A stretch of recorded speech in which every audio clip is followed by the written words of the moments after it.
Waheguru Ji Ka Khalsa, Waheguru Ji Ki Fateh. Welcome to this segment of Coach Gurbani's a-sabad-a-day. Our recitation is Maj Mahalla Tija. Nirgun Sargun Aape Soi, tat pachane so pandit hoi, aap tare sagle kul tare, naam man vasaਣਿਆ। ਹਉ ਵਾਰੀ ਜਿਉ ਵਾਰੀ, ਹਰ ਰਸ ਚਖ ਸਾਧ ਪਾਵਣਿਆ। ਹਰ ਰਸ ਚਾਖੈ ਸੇ ਜਨ ਨਿਰਮਲ, ਨਿਰਮਲ ਨਾਮ ਧਿਆਵਣਿਆ ਰਹਾਉ। ਸੋ ਨਹਿ ਕਰਮੀ ਜੋਤ ਸ਼ਬਦ ਵਿਚਾਰੇ, ਅੰਤਰ ਤਤ ਗਿਆਨ ਹਉ ਮੈਂ ਮਾਰੇ। ਨਾਮ ਪਦਾਰਥ ਨਉ ਨਿਧ ਪਾਏ, ਤ੍ਰੈ ਗੁਣ ਮੇਟ ਸਮਾਵਣਿਆ। ਹਉ ਮੈਂ ਕਰੈ ਨਹਿ ਕਰਮੀ ਨ ਹੋਵੈ, ਗੁਰ ਪ੍ਰਸਾਦੀ ਹਉ ਮੈਂ ਖੋਵੈ। ਅੰਤਰ ਵਿਵੇਕ ਸਦਾ ਆਪ ਵਿਚਾਰੇ, ਗੁਰ ਸਬਦੀ ਗੁਣ ਗਾਵਣਿਆ। ਹਰ ਸਰ ਸਾਗਰ ਨਿਰਮਲ ਸੋਈ, ਸੰਤ ਚੁਗਹਿ ਨਿਤ ਗੁਰਮੁਖ ਹੋਈ। ਇਸਨਾਨ ਕਰਹਿ ਸਦਾ ਦਿਨ ਰਾਤੀ, ਹਉ ਮੈਂ ਮੈਲ ਚੁਕਾਵਣਿਆ। ਨਿਰਮਲ ਹੰਸਾ ਪ੍ਰੇਮ ਪਿਆਰ, ਹਰ ਸਰ ਵਸੈ ਹਉ ਮੈਂ ਮਾਰ। ਅਹਨਿਸ ਪ੍ਰੀਤ ਸ਼ਬਦ ਸਾਚੇ, ਹਰ ਸਰ ਵਾਸਾ ਪਾਵਣਿਆ। ਅਹਨਿਸ ਪ੍ਰੀਤ ਸ਼ਬਦ ਸਾਚੇ, ਹਰ ਸਰ ਵਾਸਾ ਪਾਵਣਿਆ। ਮਨ ਮੁਖ ਸਦਾ ਬਗ ਮੈਲਾ, ਹਉ ਮੈਂ ਮਲ ਲਾਈ। ਇਸਨਾਨ ਕਰੇ ਪਰ ਮੈਲ ਨ ਜਾਈ। ਜੀਵਤ ਮਰੈ ਗੁਰ ਸ਼ਬਦ ਵਿਚਾਰੈ, ਹਉ ਮੈਂ ਮੈਲ ਚੁਕਾਵਣਿਆ। ਰਤਨ ਪਦਾਰਥ ਘਰ ਤੇ ਪਾਇਆ, ਪੂਰੇ ਸਤਿਗੁਰ ਸ਼ਬਦ ਸੁਣਾਇਆ। ਗੁਰ ਪ੍ਰਸਾਦ ਮਿਟਿਆ ਅੰਧਿਆਰਾ, ਘਟ ਚਾਨਣ ਆਪ ਪਛਾਵਣਿਆ। ਗੁਰ ਪ੍ਰਸਾਦ ਮਿਟਿਆ ਅੰਧਿਆਰਾ, ਘਟ ਚਾਨਣ ਆਪ ਪਛਾਨਣਿਆ। ਆਪ ਉਪਾਇ ਤੈ ਆਪੇ ਵੇਖੈ, ਸਤਿਗੁਰ ਸੇਵੈ ਸੋ ਜਨ ਲੇਖੈ। ਨਾਨਕ ਨਾਮ ਵਸੈ ਘਟ ਅੰਤਰ, ਗੁਰ ਕਿਰਪਾ ਤੇ ਪਾਵਣਿਆ। Composition of the third Guru, Guru Amar Das, starts off by asking or telling what the hallmark or the signs of a truly wise one, a learned one are. And that is tat pachane so pandit hoi. The wise one, the learned one, is he or she who recognizes this truth, tat pachane. And what is that truth? Nirgun Sargun Aape Soi. The same self, Aape, the creator self, is simultaneously unmanifest, intangible, without properties, Nirgun, and manifest, with qualities. This is the wisdom that the truly wise ones are possessed with. Har naam man vasavanaya. And this is the insight that we have to cultivate in order to bring benefit to the world. Aap tare sagle kul tare. So Nirgun and Sargun are important concepts in Gurbani, because Nirgun Aap Sargun bhi oh hai, the fact that it is the unmanifest and the manifest. This is a line of thinking that is peculiarly true of Sikhi, and this is where it deviates from other systems of thought. The fact that the Creator is unmanifest and manifest at the same time. So Nirgun is devoid of material qualities, transcendental, and Sargun is the material qualities of the world, the primary qualities that manifest the world, which are primarily three in number, and therefore the world is referred to as Trigun, Sato, Tamo, and Rajas. This is balance, inertia, and movement at one level, lucidity, knowledge, and ignorance at another level.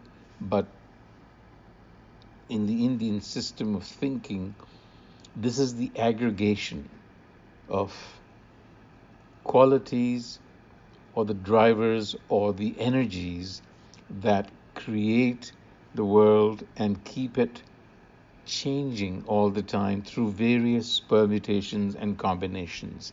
And they affect us because they are indeed creating the physical structure that we have. Through these energies and qualities, they reside in our bodies as well, and we interact with these primary qualities around us. So that's something to be noted. Aap tare sagale kul tare, wish to take a moment on this. Literally translated means one who swims across or comes ashore. Tare, to swim. And so the reason the word swim is used is because the world is depicted as an ocean of fear rather, Bhavasagar, which the individual, the Jeev, must ferry across. So this is a metaphor for realization. One really has to swim to another dimension of consciousness. And the term Kul Tara is often read as enabling one's family or lineage to also swim across the ocean of existence. Now, this is a misapprehension. The term Kul, lineage, really refers to humanity as one species. When one individual self realizes, the door opens for others to also successfully achieve that state. We see this happen around us all the time. When someone breaks a barrier, let's say in a race, the 1 mile, the 4-minute barrier that Roger Bannister broke, it opened the possibility for everybody. When the Everest was climbed, it opened the possibilities for others to climb. So likewise, when one individual self-realizes, it just opens the way for others. And that is what is meant by profiting humanity. Tara is also to endow, to bestow. And so it is not your immediate family. You have to remember that there is no free lunch or free ride in this process. You really have to work on yourself. So salutations are offered to those who have tasted the essence of the Har Self, Harras Chak. In other words, self-knowledge has embedded itself in your mind. And when you see the truth of creation, you experience the ecstasy of that self-realization. Sadhapamanya. And those who have tasted this self-knowledge, well, because they see with clarity, poetically it's telling us that the impurities of the ego are cleansed, are distilled. What that really means is one now has clarity of vision. That was missing because of the obtuseness of the ego, which cannot see beyond its own conditioning.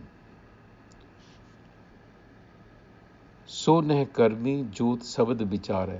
Neh karmi is a person who acts guided by self-knowledge through the sabad of the Guru.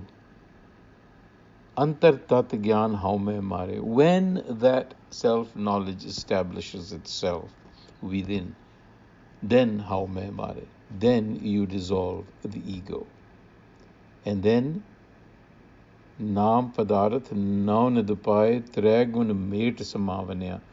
When the inner treasure of self-knowledge is found, the Guru tells us, then one learns to see beyond the primary qualities and the play of these qualities.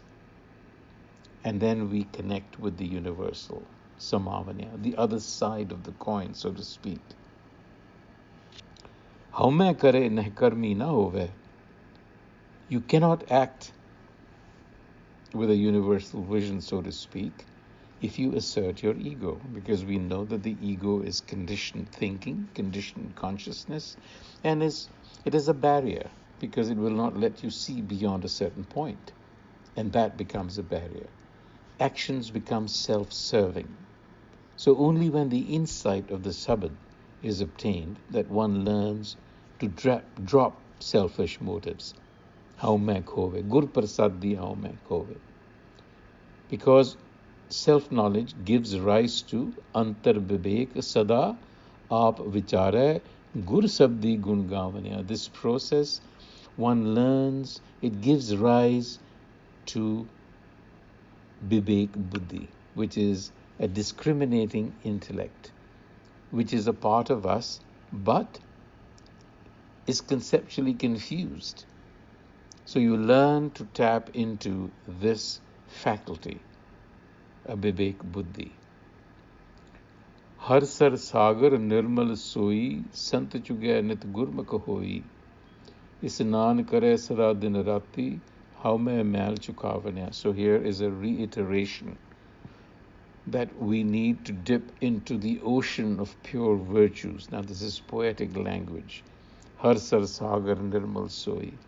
And the sant, the true seekers, pick on the guidance of Gur enlightenment, good of the enlightener.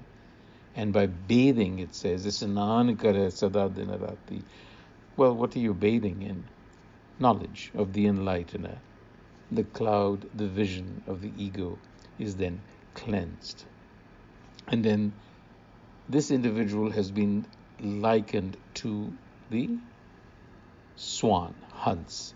Why? Because as we said, when this Hans is believed to have this discriminatory intellect, it can separate water from milk. So the idea being that one who is trained by the sabad of the Guru develops a discriminating intellect where you can separate out what is true and what is false. In other words, again, clarity of vision, so that you're acting out of a certain clarity. And when you do that, you're less liable to make a mistake. In other words, you're constantly guided by a vision that clears all obstructions. But here's the state of the manmukh, that is all of us. The self-centered manmukh is always hypocritical. Haume mallai. Like the mud-stained crane, bagga, the manmukh is being likened to a bug, a crane. The manmukh puts on the pretense. But like the crane, which has actually got its head in the mud, is actually looking for a catch, that is, acting out of a selfish motive. That is the state that we are in. There is always a motive, there is always a selfish motive. Even if we are actually going to the Guru, it is with a selfish motive.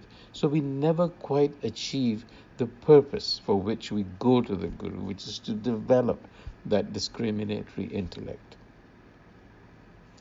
And the Guru is telling us that intellect is within.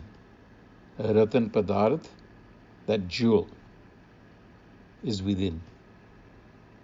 And Ratan Padarth, of course, also refers to self-knowledge. So it's all kind of blended together. Self-knowledge is the jewel. Self-knowledge gives rise to Vivek Buddhi. And the benevolence of the Guru removes the ignorance, the darkness of ignorance from within the mind. Gur Prasad, Mitya Andhyara, Ghat Channan. The mind is illuminated. In other words, again, clarity. So those who serve and follow the true enlightener see the vision. What do they see? That it is the self which creates and then watches its creation. Aap upay ta aape vekhe. And in conclusion, says Nanak, this universal vision is embedded within by the benevolence of the enlightener. Nanak naam vasai kat antar, within, gur kirpa te pavanya, through the benevolence, through the compassion. At the end, it is a gift. What takeaways can we take? Who's considered truly wise and learned? The one who recognizes or discerns that the self is both unmanifest cause and manifest effect. In other words, it is not I who is the doer, but it is the self, the creator self, that is causing it to happen. And two, the Sabad of the enlightener teaches us to develop this clarity of vision by removing the clouding obstruction of the ego sense. How may? Events are everywhere created by the activity of the three primary qualities that we've spoken about, trigun of nature. But the ego sense is constantly deluding us into thinking, I am the doer. So if you think about it, the fact is that we are simply reacting to events and things that are happening to us. We are not really in control of how events will present themselves to us in the future. We don't know that. But when they do present themselves, the best we can do is to choose between options on how to react what has been presented to you. 4. When the ego sense dissolves, self-knowledge gives rise to Vivek Buddhi. That is what we are after. Vivek Buddhi, the power of discrimination. And so therefore the wise ones, they know the whole truth.